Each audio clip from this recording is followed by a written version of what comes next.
श्रीमद् भागवतम अध्याय स्कंद 2 अध्याय 1 श्लोक संख्या 26। श्लोक 26 पातालमेतस्य हि पादमूलं पठन्ति पार्ष्णी प्रपदे रसातलं महातलं विश्वसृजोऽथ गुल्फो तलातलं वै पुरुषस्य जंगे। पातालम ब्रह्मांड के अधोलोक, एतस्य उनका, ही निश्चय ही, पाद मूलम पांवों के तलवे, पठंती वे अध्ययन करते हैं, पार्ष्णी एड़ियां, प्रपदे पंजे, रसातलम रसातल नाम का लोक, महातलम महातल नामक लोक, विश्वसृज ब्रह्मांड के सृष्टा का, अथ इस प्रकार, गुल्फो टखने, तलातलम तलातल नामक लोक, वे वैसे जैसे हैं, पुरुषस्य विराट पुरुष की जंगे पिंडलियां। अनुवाद, जिन पुरुषों ने इसकी अनुभूति की है उन्होंने यह अध्ययन किया है कि पाताल नाम से जाने जाने वाले ग्रहमंडल विराट पुरुष के पांवों के तलवे हैं तथा उनकी एड़ियां और पंजे रसातल ग्रह समूह हैं। टखने महातल लोक हैं तथा उनकी पिंडलियां तलातल लोक है। तात्पर्य शील प्रभुपाद के द्वारा। शील प्रभुपाद की तात्पर्य, पूर्ण पुरुषोत्तम भगवान के शरीर के अतिरिक्त इस दृश्य जगत के अस्तित्व में कोई सच्चाई नहीं है। व्यक्त जगत की प्रत्येक वस्तु उन्हीं पर आधारित है जिसकी पुष्टि भगवत गीता में की गई है, किंतु इसका यह भी अर्थ नहीं होता है कि भौतिकतावादी की दृष्टि से जो भी दिखता है वही परम पुरुष है। भगवान के विराट रूप की धारणा भौतिकतावादी को परमेश्वर के विषय में सोचने का अवसर प्रदान करती है, किंतु भौतिकतावादी को यह निश्चित रूप से समझ लेना चाहिए कि जगत पर प्रभुता जताने की भावना रखते हुए जगत का उसका दर्शन या कल्पना कभी भी ईश साक्षात्कार नहीं है। भौतिक संसाधनों के शोषण का भौतिकतावादी दृष्टिकोण भगवान की बहिरंगा शक्ति के भ्रम के कारण होता है। अतएव यदि कोई भगवान के विराट रूप की धारणा से परम सत्य की अनुभूति करना चाहता है तो उसे सेवा भाव विकसित करना होगा। सेवा भाव को पुनर्जागृत कर किए बिना दर्शक पर विराट साक्षात्कार की धारणा का नगण्य प्रभाव पड़ेगा। दिव्य भगवान के स्वरूप की कोई धारणा भौतिक सृष्टि का अंग नहीं होती है। वे सभी परिस्थितियों में अपनी सत्ता को सर्वोपरि आत्मा के रूप में बनाए रखते हैं और तीनों भौतिक गुणों से कभी भी प्रभावित नहीं होते, क्योंकि प्रत्येक भौतिक वस्तु कल्मशग्रस्त है। भगवान सदैव अपनी अंतरंगा शक्ति के बल पर विद्यमान रहते हैं। यह ब्रह्मांड 14 लोकों में विभक्त है। इनमें से 7 लोक, जिनके नाम भूर भुवर स्व महर जनस तपस तथा सत्य हैं, ऊर्ध्वलोक कहलाते हैं और वे एक दूसरे के ऊपर स्थित हैं। इसी प्रकार 7 अधोलोक हैं जो अतल वितल सुतल तलातल महातल रसातल तथा पाताल कहलाते हैं और क्रमशः एक दूसरे के नीचे हैं। इस श्लोक में वर्णन नीचे से प्रारंभ होता है, क्योंकि भक्ति की रीति के अनुसार भगवान का शारीरिक वर्णन उनके पांवों से प्रारंभ करना चाहिए। सुखदेव गोस्वामी भगवान के मान्य भक्त हैं और उनका यह वर्णन एकदम सही है। ओम अज्ञानतिमिरान्धस्य ज्ञानाञ्जनशलाकया चक्षुरुन्मीलितं येन तस्मै श्रीगुरुवे नमः। श्रीचैतन्यमनोभीष्टं स्थापितं येन भूतले स्वयं रूप कदा मह्यं ददाति स्वपदान्तिकं। वाञ्छाकल्पतरुभ्यश्च कृपा सिन्धुभ्य एव च पतितानां पावनेभ्यो वैष्णवेभ्यो नमो नमः। जय श्री कृष्ण चैतन्य प्रभु नित्यानंद श्री अद्वैत गदाधर श्रीवासादि गौर भक्तवृंद।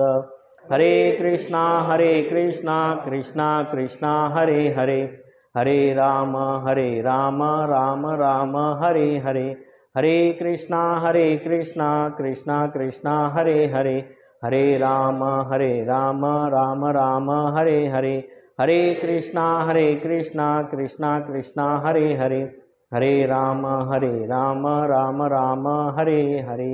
हरे कृष्णा। तो भागवतम की क्लास में आप सबका स्वागत है।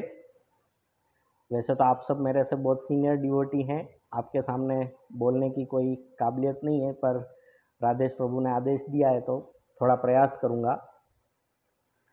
तो भागवतम के इस श्लोक में एक तो 7 लोकों का वर्णन आया है, नीचे के और ऊपर के टोटल 14 लोकों का वर्णन है, और एक सेवा भाव के लिए भी भगवान बताना चाहते हैं। तो उसे सेवा भाव विकसित करना होगा परम सत्य की अगर अनुभूति करना चाहता है तो, और सेवा भाव को पुनर्जागृत किए बिना दर्शक पर विराट साक्षात्कार की धारणा का नगण्य प्रभाव पड़ेगा। तो 2 चीज़ों को समझने का प्रयास करेंगे, एक तो सेवा भाव और दूसरा 14 लोक।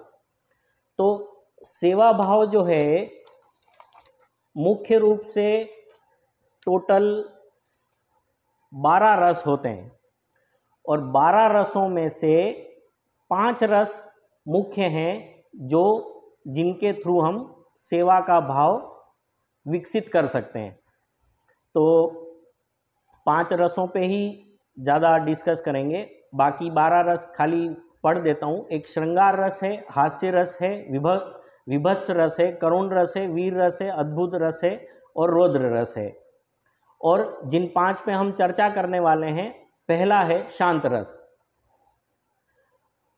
रस जो होते हैं उन्हीं से आगे हम सेवा का भाव विकसित करते हैं। कैसे? जैसे कि चावल है, चावल में अगर दही मिला दिया जाए तो कर्ड राइस, चावल में सांभर मिला दिया जाए तो सांभर राइस, लेमन मिला दिया जाए तो लेमन राइस, पर बेसिक जो है वो चावल है।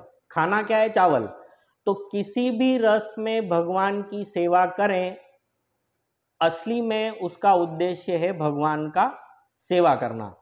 अब जैसे कि मान लीजिए शांत रस है, शांत रस में कौन कौन आते हैं? भगवान के जो करग्नि है, भौतिक दृष्टि के हिसाब से भगवान की करग्नि कोई मतलब भौतिक चीज़ है, उसमें कोई भावना नहीं है।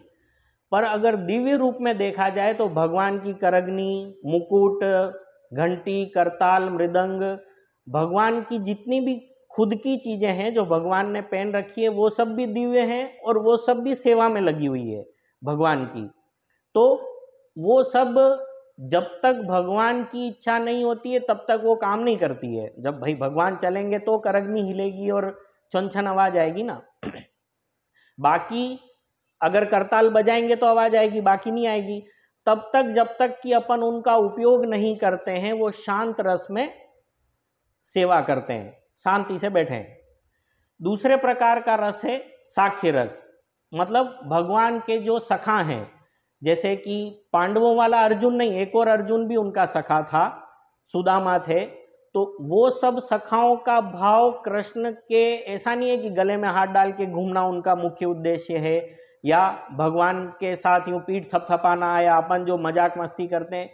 भगवान की सेवा उस भाव में करनी है उनको, साख्य भाव में। ताकि मान लो भगवान ने बॉल फेंकी तो वात्सल्य भाव में होंगे, तो नंद महाराज और यशोदा महारानी बॉल लेने जाएंगे तो थोड़ा ओड लगेगा ना। पर साख्य भाव में जो सेवा भक्त लोग कर रहे होंगे वो बॉल लेने जा सकते हैं। तो इस प्रकार की सेवा अगर करना चाहते हैं तो हमको हमारा रस साख्य भाव में डेवलप करना पड़ेगा। फिर है दास्य भाव। दास्य भाव में किसने सेवा करी थी? हनुमान जी। और सात्यकी, जो कृष्ण के 2 सात्यकी हैं शायद, एक कृष्ण के दास भी हैं और सेनापति भी हैं। तो कृष्ण के जो सारथी हैं उनका भी नाम सात्यकी है, तो उन्होंने भी दास्य भाव में सेवा की, और हनुमान जी ने तो दास्य भाव में सेवा की है, हमको पता ही है। फिर आता है वात्सल्य रस, नंद बाबा और यशोदा महारानी। वात्सल्य रस में नंद बाबा या यशोदा महारानी का ऐसा भाव नहीं है, यशोदा महारानी का कि मैं कृष्ण को डंडे से मारूंगी और वो आगे आगे भागेंगे रोते रोते और इस तरीके से। उनका भाव ये है कि मैं कृष्ण की सेवा उनकी माता बन के उस प्रकार से उनको प्रेम करूंगी कि उनके लिए दूध दही मक्खन बनाऊंगी, मेहनत करूंगी। तो वो भाव है। नंद महाराज का क्या भाव है वात्सल्य रस में कि मैं मेरी पूरी संपत्ति जितनी भी है, जिसमें गायें हैं, नंद भवन है, उन सबको भगवान श्री कृष्ण को अर्पण करूंगा, इस प्रकार से मैं उनकी सेवा करूंगा। फिर है माधुर्य रस, जो हम गौड़ी वैष्णव संप्रदाय जो है वो हम लोग माधुर्य रस में भगवान की सेवा करना चाहते हैं, जिसमें मुख्य है प्रेम। जैसे गोपियां थी, गोपियां जो थी वो भगवान कृष्ण की सेवा माधुर्य रस में करती थी, पर भौतिक दृष्टि से जो पुरुष स्त्री का प्रेम है वैसा प्रेम गोपियों का और कृष्ण का नहीं है। उनका प्रेम का स्तर इस भौतिक जगत के प्रेम के स्तर से हजारों लाखों गुना, मतलब इसका और उसका कोई कंपैरिजन ही नहीं है। उनका जो सेवा का स्तर है वो बहुत ही ऊपर है, और प्रेम में बाकी सारे रस आ जाते हैं। भाई मुझे मान लो प्रभु जी से प्रेम है तो प्रभु जी बोल फेंकेंगे तो भी ले आऊंगा, प्रभु जी वात्सल्य भाव में अगर मेरी सेवा करवाना चाहेंगे तो भी कर लूंगा, और दास्य भाव में सेवा करवाना चाहेंगे तो भी कर लूंगा। तो जो माधुर्य रस है, माधुर्य रस में जो प्रेम है, उस प्रेम के चक्कर में अपन सारी सेवाएं कर सकते हैं। भाई वो प्रेमी प्रेमिका अगर बैठे हैं तो मान लो प्रेमिका ने एक बॉल फेंक दी, तो प्रेमी ऐसा थोड़ी बोलेगा कि मैं तो सख्य भाव में नहीं हूं, मैं तो तुम्हारा प्रेमी हूं, तो मैं ये वाला काम नहीं करूंगा। तो जो माधुर्य रस में जो प्रेम है उसके अंतर्गत सारे रस आ जाते हैं। क्लियर?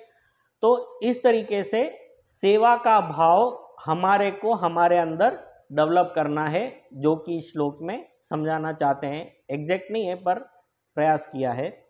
और उसके बाद 14 लोकों के बारे में बताना चाहते हैं। तो 14 लोकों में सुखदेव गोस्वामी भगवान के मान्य भक्त हैं और उनका वर्णन एकदम सही है। मतलब पांव से 14 लोकों की व्याख्या की जानी चाहिए। तो सबसे नीचे का लोक है पाताल लोक। पाताल लोक में किसका वास है? वासुकी नाग का। वासुकी नाग समुद्र मंथन के समय जो मंदार पर्वत देवता और दानवों से वासुकी नाग को रस्सी बनाया था, तब उनसे हिल भी नहीं रहा था, क्योंकि अगर कोई हार्ड चीज़ है और वो हार्ड सरफेस पे रखी है तो बिना उसके मतलब बिना ताकत के आसानी से नहीं हिलेगी। पर भगवान ने कूर्म रूप लिया, तो कूर्म का जो ऊपर का एक वो उभार जो होता है ना, उसके ऊपर फिर मंदार पर्वत आ गया। तो उसका जो सरफेस के साथ जो उसकी टाइटनेस थी वो कम हो गई और फिर वो मंदार पर्वत आसानी से घूमने लगा। पर जो वासुकी जो थे वो रस्सी का काम किए मंदार पर्वत को घुमाने के लिए और मंथन करने के लिए। तो वो थे वासुकी नाग और वो पाताल लोक में उनका वास है। पाताल लोक से ऊपर आता है रसातल। रसातल में असुर लोग रहते हैं। असुर किसको बोलते हैं? जो भगवान विष्णु की शरण ग्रहण नहीं करते हैं उनको असुर कहा जाता है। राक्षस जो होते हैं वो नरभक्षी होते हैं, और दैत्य जो होते हैं वो दिति के पुत्र होते हैं। वो वैसे तो बहुत सिद्ध होते हैं, पर अपनी सिद्धि का उपयोग लोगों को परेशान करने के लिए करते हैं। दैत्य थे हिरण्याक्ष, हिरण्यकश्यपु, सिद्ध थे रावण, कुंभकर्ण, मेघनाथ, सब सिद्ध पुरुष थे। मतलब बहुत सिद्धियां थी, बहुत नॉलेज था उनको, पर उन सब का उपयोग उन्होंने लोगों को परेशान करने के लिए किया। और जो भूत होते हैं, भूत मतलब आत्मा के साथ थोड़े समय के लिए शरीर था, पर अब उस आत्मा के साथ शरीर नहीं है, तो वो भूत योनि में है। तो रसातल जो है वो असुरों का वास है। उसके ऊपर आता है महातल, जो दैत्यों का वास है। दिति के पुत्र दैत्य कहलाते हैं। दिति और कश्यप मुनि के पुत्र दैत्य कहलाते हैं, हिरण्याक्ष और हिरण्यकश्यपु। और कालिया नाग भी यहाँ रहता है महातल में, बराबर। कालिया नाग का भी वास यही है। और एक जगह अभी कुछ दिन पहले मैंने लेक्चर में ऐसा सुना था कि जब भगवान कृष्ण ने कालिया नाग को यमुना से भगाया था तो वो फिजी जाके रहा। वो आप अच्छा, तो वो विष्णु प्रभु वो फिजी से आए ना, तो वो उनको बोलना चाह रहा था कि जो कालिया नाग जो था वो जब यमुना नदी से कृष्ण ने भगाया तब फिजी जाकर रहा था, पर अभी वो महातल में उसका वास है। उसके बाद उसके ऊपर आता है तलातल। तलातल मतलब मय दानव का वास है। मय दानव मतलब जिसने पांडवों के लिए इंद्रप्रस्थ नगरी बनाई थी। उसके ऊपर आता है सुतल। सुतल मतलब बलि महाराज का वास है। बलि महाराज जो कि वामन देव से आशीर्वाद प्राप्त करके सुतल लोक में रहे, उनको इच्छा थी स्वर्ग लोक की, पर वामन देव ने कहा कि भाई अभी तो स्वर्ग लोक में इंद्रदेव हैं, इसलिए नेक्स्ट जब मनवंतर आएगा तब आप स्वर्ग लोक के राजा इंद्र बनोगे। तो अगले मनवंतर में स्वर्ग लोक के राजा होंगे बलि महाराज। उसके ऊपर आता है वितल। वितल मतलब हटकेश्वर शिव जी का स्थान है। हटकेश्वर मतलब जो लोग मतलब ऋषि मुनि जो हठ योग करते हैं, वो हठ योग जो करते हैं उनको वितल मिलता है। और अतल मतलब यहाँ का अधिष्ठाती दानव है वल दानव, मय दानव नहीं, वल दानव, ठीक है। और उसके ऊपर आता है पृथ्वी लोक। तो पृथ्वी लोक जो है वो अभी हमारा स्थान है। हम भी दानव हैं, देते हैं, जो भी हैं मिडिल में चल रहे हैं अभी। उसके ऊपर आता है स्वर्गलोक। स्वर्गलोक जो है वो इंद्र देवता का और 33 करोड़ देवी देवताओं का वास है, और जिसमें अग्नि, वरुण, चंद्र, सूर्यदेव इतने सारे प्रकार के देवता रहते हैं। और बहुत बार अभी काफ़ी लेक्चर्स में ऐसा बोला जाता है कि देवता 33 करोड़ नहीं होते, 33 प्रकार के होते हैं, पर ऐसा नहीं है। अगर अपना वो जो चार्ट है ना, जो पूरा ब्रह्मांड का चार्ट है, गोलोक चार्ट, उसमें क्लियर लिखा हुआ है 33 करोड़ देवी देवता। तो स्वर्गलोक में इंद्र भगवान और 33 करोड़ देवी देवताओं का पूरे का वास है। उसके ऊपर आता है महरलोक। महरलोक है भृगु ऋषि और अन्य मुनियों का वास है। भृगु ऋषि मतलब अन्य मुनियों ने भृगु ऋषि को एक बार कहा कि पता लगाओ कि ब्रह्मा, विष्णु और महेश में से कौन श्रेष्ठ है, महान है। तो शिवजी के पास सबसे पहले गए। शिवजी के तो भाई हैं भृगु ऋषि। तो शिवजी को कहा कि भाई ये तू क्या पूरे दिन ये भभूत लगा के बैठा रहता है, सांप गले में लगा रखे हैं, मृग चर्म पहन रखी है और यूं ही घूमता रहता है, तुम्हारे जो साथ में घूमते हैं वो भी भूत प्रेत वैसे ही लोग हैं। तो शिवजी को गुस्सा आ गया और उन्होंने अपना त्रिशूल निकाल लिया। तो त्रिशूल निकाला तो भृगु ऋषि ने कहा कि भाई ये तो महान नहीं हो सकते। सेकंड स्टेज पे गए ब्रह्मा जी के पास। ब्रह्मा जी उनके पिताजी हैं, पर पिताजी के पास गए तो ब्रह्मलोक के बाहर उन्होंने कहा कि पिताजी थोड़ा बाहर आना, मेरे को टाइम नहीं है, मेरे को थोड़ी जल्दी है। तो ब्रह्मा जी ने कहा अरे मेरा बेटा हो के तू मुझे ऐसा बोल रहा है कि बाहर आना, तू मेरे पास नहीं आ सकता है। तो उन्होंने कहा कि इनको भी थोड़ा सा अहम है, इसलिए ये भी श्रेष्ठ नहीं है। और फिर वो भगवान विष्णु के पास गए। विष्णु भगवान के छाती पे जोर से लात मारी तो विष्णु भगवान ने उनके चरण पकड़ लिए कि भाई मेरी छाती तो है वज्र के समान है, तो तुमको कहीं चोट तो नहीं आई।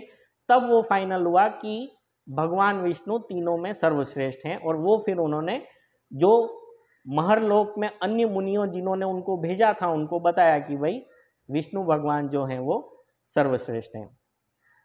उसके ऊपर आता है जनलोक। जनलोक मतलब नवयोगेंद्र, जो ऋषभ महाराज के पुत्र थे, 9 ऋषि नवयोगेंद्र, और सप्तऋषि जिनके कारण अपने गोत्र बनते हैं। सप्तऋषि सप्तऋषि हैं वशिष्ठ, जमदग्नि, कश्यप, अत्रि, भारद्वाज, विश्वामित्र और गौतम। उन्हीं ऋषि मुनियों के हिसाब से हमारे गोत्र डिसाइड होते हैं। और अगर किसी को गोत्र नहीं पता है तो उसका गोत्र कश्यप है। नॉर्मली ऐसा माना जाता है। किनका? भक्तों का अच्युत गोत्र है। ओके, तो ये है जनलोक। और नवयोगेंद्र जो थे उनकी कथा भागवतम के 11वें स्कंद में आती है।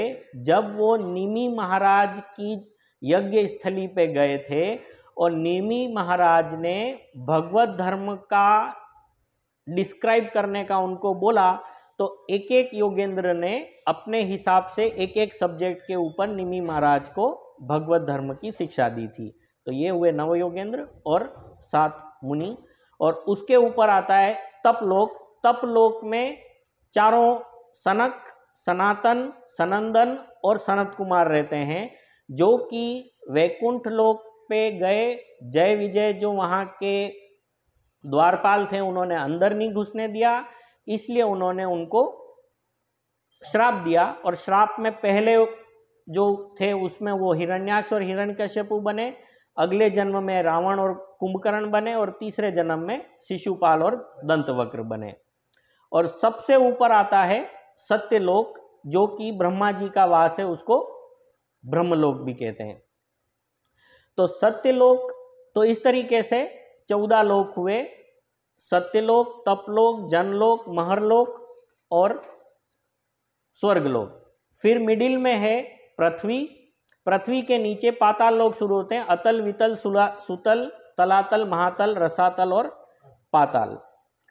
भगवत गीता में 14वें अध्याय का 18वां श्लोक आता है, जिसमें लिखा हुआ है ऊर्ध्व गच्छन्ति सत्वस्था मध्ये तिष्ठन्ति राजसा जगन्य गुणवृत्तिस्था अधो गच्छन्ति तामसा।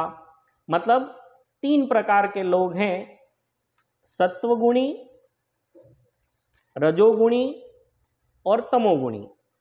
तो जो सत्वगुणी लोग होते हैं वो ऊपर के लोगों को जाते हैं, और जो रजोगुणी लोग होते हैं वो पृथ्वी पे मतलब मिडिल में रहते हैं, और जो तमोगुणी लोग होते हैं वो नीचे के लोगों को जाते हैं।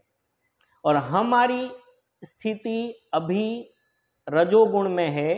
वैसे तो भक्ति के लिए प्रयास कर रहे हैं अपन, पर नॉर्मल भौतिक जगत में देखा जाए तो भौतिक लोगों की स्थिति रजोगुण में होती है, और वो प्रयास करते हैं ऊपर जाने का अगर भक्ति के लेवल पे हैं। और अगर खाओ पियो मौज करो वाला हिसाब किताब है तो फिर वो नीचे के लोगों को जाएंगे।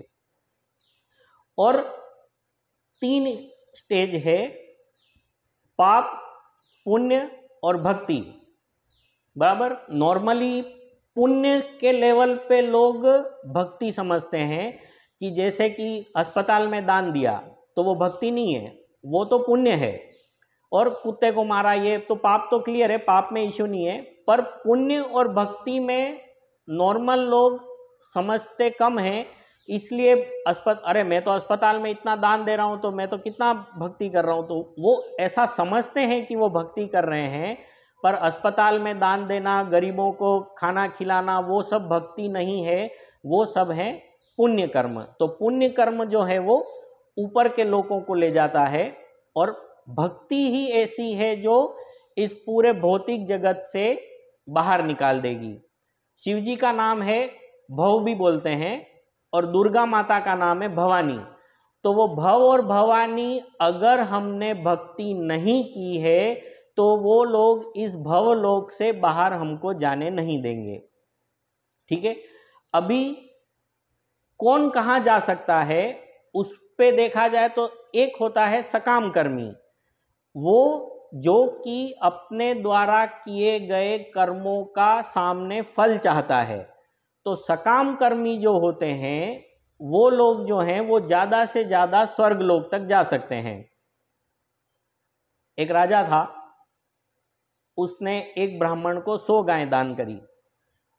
उसमें से एक गाय, भाई वो तो जानवर है, एक गाय चुपचाप चल के दूसरे झुंड में आ गई, और वो दूसरा जो झुंड था वो उसने 100 गायों का दूसरे ब्राह्मण को दान किया। अब पहला ब्राह्मण ऐसा बोल रहा है कि आपने मेरे को बोला 100 गायें दान करिए, पर मेरे पास तो 99 गायें आई। और दूसरा ब्राह्मण ऐसा बोल रहा है कि भाई आपने मुझे दान तो दिया, पर मेरे को उसको भी दान की वही गाय मेरे को भी दान कर दी। तो दोनों ब्राह्मण, राजा का उद्देश्य पुण्य करना था, पर ब्राह्मणों ने क्या सोचा कि वो दोनों के दोनों असंतुष्ट होकर वहां पर गए। तो पुण्य के चक्कर में राजा से पाप भी हुआ। तो ये जो राजा ने पुण्य किया उसके एवज में राजा स्वर्गलोक तक जा सकता है या गया, और जो उसने उसके द्वारा पाप हुआ उसके अंतर्गत वो राजा गया अतल और वितल में। दूसरा टाइप का जो काम है वो है निष्काम भाव। निष्काम भाव से काम किया, जैसे कि गुप्त दान। अब गुप्त दान में किसी को बताया नहीं है कि किसको दान किया या क्या किया, पर अंदर ही अंदर एक उद्देश्य ऐसा रहता है कि अगर मैं गुप्त दान करूंगा तो कहीं न कहीं मुझे भक्ति में प्रगति होगी, बराबर। तो अंदर खाने में एक उद्देश्य चल रहा है ना कि कहीं कहीं भक्ति में प्रगति होगी। तो निष्काम भाव से अगर कोई कर्म किए जाते हैं तो ऊपर के 3 लोक, महरलोक, जनलोक और तपलोक तक जाया जा सकता है। सबसे ऊपर जो सत्य लोक है, अगर वहां जाना चाहते हैं तो 100 जन्मों तक वर्णाश्रम धर्म का एग्जैक्ट सटीक पालन करेंगे तो ही सत्यलोक या ब्रह्मलोक तक जा सकते हैं, उसके बिना नहीं जा सकते। तो हमारे गुरु महाराज इसीलिए प्रयास शुरू किया है नंदग्राम में और सब जगह वर्णाश्रम धर्म करने का शुरुआत की है। तो 100 जन्मों तक अगर वर्णाश्रम धर्म का सटीक पालन किया है तो ही सत्यलोक या ब्रह्मलोक को जा सकते हैं। ठीक है, पृथ्वी से ऊपर जाने के लोक सकाम कर्म, निष्काम कर्म और 100 जन्मों तक वर्णाश्रम धर्म का पालन किया होगा तो ऊपर जा सकते हैं। अब नीचे, अगर कोई नॉर्मल पापी है और वो नरक लोक में सजा भोग के आया है तो वो तलातल तक जा सकता है, नीचे, बराबर। और अगर अधम पापी है, मतलब बहुत ही ज्यादा उसने पाप किए हैं और नरक लोगों में बहुत ज्यादा यातनाएं भोग के आया है, तो वो नीचे रसातल और पाताल तक जाएगा। ठीक है, तो इस प्रकार पापों के आधार पर नीचे के लोकों में जाया जा सकता है। फिर जो ज्ञान मार्ग वाले होते हैं वो विरजा नदी के पार सिद्ध लोक तक जा सकते हैं, और शुद्ध रूप से विधि भक्ति का और नियमों का पालन करने वाले और जप रीडिंग करने वाले वैकुंठ लोक तक जा सकते हैं। और अगर गोलोक वृंदावन जाना है तो 2400 घंटे कृष्ण का नाम लिया हुआ होगा तो गोलोक वृंदावन धाम को जा सकते हैं। स्मार्तव्यम सततम विष्णु विस्मार्तव्यम न जातोचित, मतलब हमेशा सतत भगवान विष्णु का स्मरण करना है, और ये जो स्मरण करने वाली बात है वो कभी भूलनी नहीं है, तो हम लोग गोलोक वृंदावन धाम को जा पाएंगे। क्लियर। तो इस प्रकार जो अकिंचन, मतलब किंचन मात्र भी उसका ध्यान भगवान से भटकता नहीं है, वो गोलोक वृंदावन धाम को जा सकता है। वापस एक बार कोई इस्कॉन के डिवोटी थे जो ज्योतिष भी थे, तो उनको पूछा कि भाई, एक डिवोटी ने पूछा कि थोड़ा मेरा कुंडली देख दो, मेरी शादी होगी नहीं होगी या क्या होगा। तो वो इस्कॉन के डिवोटी ने ऐसा बोला कि 9 जो ग्रह हैं वो अगर भक्ति के लेवल पे आप हो तो कोई ग्रह आपके ऊपर काम नहीं करेंगे, बराबर। अगर 9 ग्रह जो हैं, और वैसे भी मैक्सिमम 9 ग्रह स्वर्ग लोक तक ही काम करते हैं, अगर अपन उसके ऊपर के लोकों को चले गए हैं तो 9 ग्रह अपने ऊपर वैसे भी काम नहीं करेंगे, बराबर। और जो नरक लोक है वो गर्भोदकशाही सागर के दक्षिण साइड में है, जहां पर हमको यातनाएं भुगतना जाना पड़ता है। तो इस प्रकार ग्रहों का वर्णन है। और मेन इश्यू क्या है कि हम लोग जो हैं, हम पृथ्वी पे करना क्या चाह रहे हैं, पृथ्वी लोक पे भेजा है। देखो, एक तो हमारी स्थिति पृथ्वी लोक पे होते हुए भी बहुत अच्छी है। भाई, अफ्रीका के जंगल में हुला लाला पत्ते बांध के घूम रहे होते हैं अगर अपन, तो भक्ति का कोई सवाल ही पैदा नहीं होता है। या ऑस्ट्रेलिया अमेरिका में भी अभी इस्कॉन आ गया है, पर वहाँ पर भी उनको भक्ति से कोई लेना देना नहीं है, बस भौतिक भोग करो और एंजॉय करो। पर शास्त्रों के हिसाब से भारतवर्ष में अगर हमने जन्म लिया है तो वो वैसे ही अपन भाग्यशाली हैं।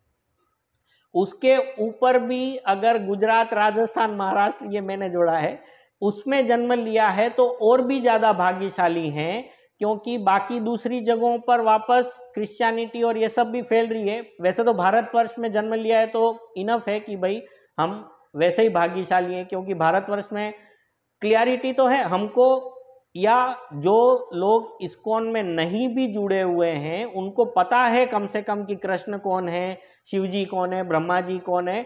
हाँ, करते नहीं है वो उनकी फ्री विल है, वो उनको खुद को भोगों में से ऐसी लिप्तता है कि उसमें से बाहर नहीं आ पा रहे हैं, पर जानकारी है उनको। और उसमें भी गुजरात है तो कृष्ण भगवान गुजराती थे, ऐसा बोल सकते हैं, क्योंकि 100 से ज़्यादा साल तक वो गुजरात में रहे थे। तो इस प्रकार हम अपने मन को वश में करके पृथ्वी लोक से ऊपर के लोकों को जा सकते हैं। और भाव हमारा होना चाहिए सेवा भाव का, जो 5 रसों में से किसी भी प्रकार का रस हो सकता है। एक 5 मिनट और कितने, एक मन के बारे में अभी थोड़े दिन पहले मैंने सुना और पढ़ा तो मुझे बहुत अच्छा लगा, तो मैं बताना चाहूँगा कि मन जो है ना, मन क्या करता है, मन जो है हमारे अंदर हमारे द्वारा भूत काल में और वर्तमान काल में की गई घटनाओं का एपिसोड बना के रखता है हमारे सबकॉन्शियस माइंड में। 2 माइंड है ना हमारे, एक कॉन्शियस माइंड है मतलब टेम्परेरी, और दूसरा सबकॉन्शियस माइंड है मतलब परमानेंट, बराबर। जैसे कंप्यूटर में रैम और हार्ड डिस्क होती है, अगर हमने कोई लेटर टाइप किया, सेव नहीं किया है तो वो उड़ जाएगा, क्यों? क्योंकि वो टेम्परेरी मेमोरी पे था। अगर उसको सेव करेंगे तो वो परमानेंट मेमोरी पे जाएगा। हाँ, तो उसी प्रकार से मन जो है वो 2 माइंड्स पे डिपेंड करता है, एक जो है वो टेम्परेरी और दूसरा है वो परमानेंट। तो जो टेम्परेरी माइंड पे चीजें हैं और जो ज्यादा असर नहीं कर रही हैं उनको कहते हैं वृत्ति, और जो परमानेंट माइंड पे चली गई हैं, जो एपिसोड हमारे साथ भूत में जो घटे हुए हैं, वो एपिसोड कि भाई एक दिन प्रभु जी ने मेरे को ऐसा बोला, फिर एक दिन उन्होंने ऐसा बोला, फिर एक दिन प्रभु जी ने मेरे को चुपचाप 2 लड्डू ला के दिए, वो मुझे बहुत अच्छा लगा, फिर एक दिन प्रभु जी ने ऐसा किया। जनरल तो अच्छी और बुरी दोनों टाइप की घटनाएं हमारे दिमाग में सबकॉन्शियस माइंड में रहती है।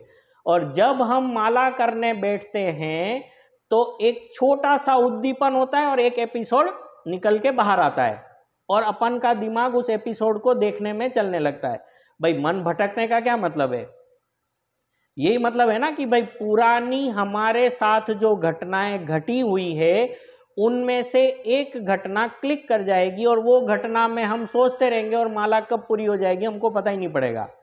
तो मन का जो काम है वो यही है कि पुराने बहुत सारे अच्छे बुरे दोनों एपिसोड हैं हमारे दिमाग में, किसी ने अच्छा किया है वो एपिसोड भी क्लिक होता है और बुरा किया है वो एपिसोड भी क्लिक होता है। तो हमारे दिमाग के अंदर बहुत सारे एपिसोड भरे हुए हैं और अलग अलग चैनल हैं, भूत भविष्य वर्तमान, फ्रेंड से रिलेटेड, गर्लफ्रेंड से रिलेटेड, और सगे संबंधियों से रिलेटेड, जो निकट सगे संबंधी हैं उनसे रिलेटेड बहुत सारे एपिसोड भरे हुए हैं, जिसके विलन और हीरो दोनों हम ही हैं। हमारे एपिसोड में हम तो होते ही हैं, बराबर। तो वो एपिसोड क्लिक करते रहते हैं और वो फटाफट हमारे दिमाग में चलते रहते हैं और हम उस जो काम कर रहे हैं भक्तिमयी उससे हम हट जाते हैं। तो सेवा भाव और हर समय भगवान का नाम लेने से वो एपिसोड वाला जो गिलास भरा हुआ है वो गिलास में से एपिसोड कम होते जाएंगे और भगवान का नाम और सेवा का भाव उसके अंदर जमा होता जाएगा, ताकि एक समय ऐसा आएगा जब एपिसोड काफ़ी कम हो गए होंगे तो कुछ भी सोचेंगे तो हमको भगवान का नाम और भगवान की लीलाएं और वो सभी याद आएगा। हमारी लीलाओं की बजाय भगवान की लीलाएं हमको याद आएगी, जिससे हम इन भौतिक जगत जो 14 लोक हैं उनसे निकल के वैकुंठ लोक में जा पाएंगे, जो कि हमारा उद्देश्य है। हरे कृष्णा। वैसे तो प्रश्न तो आप सब मेरे से सीनियर हैं तो हाँ, ये जो वर्णन है जनरली बहुत विशाल विषय, आपने जो जनरल लेक्चर दिया आपने, एक्चुअली भागवतम क्लास से जनरल को अपने